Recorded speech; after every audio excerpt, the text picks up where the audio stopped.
Балалық шағымда мен журналист болуды армандадым. Менің ұстаздық жолым ең алғаш Уәлиханов ауданында Бидайық орта мектебінде басталды. Ұстаз болмасам, мен актер боламын деп ойлаймын. Біз көрші ауылға концерт апаратынбыз. Сол концертке барғанда ЗИЛ деген машина бар ғой. Барлығымыз үстінде мәрәсәра болып, ауылға әндетіп, дүркіретіп барғанымыз осы қызықты оқиға деп есептеймін. 45 минут бойы балаға мол мәлімет беруге болады. Өзің күшіңе сен, ешкімге үміт артпа деген ұранмен жүретін.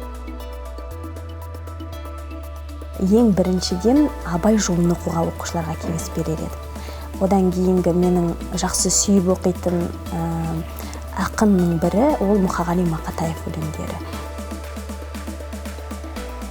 Өзімді қартайған әже рөлінде сезінгім келеді. Сол жасқа жеткім келеді.